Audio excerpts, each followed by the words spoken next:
it's Caroline from GCAs here. We are back from camping trip number 1 for this summer, and we are heading out on camping trip number 2 soon.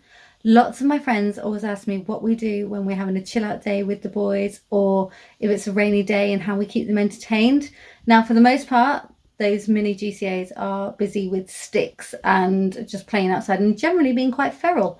But sometimes we pack, we need to use the things that we've packed in their busy bags. So today's video is showing them what is in Mini GCA, who is age 9's busy bag. I hope you enjoy it, and if you need any other ideas, drop me a message and I'll try and make another video for you.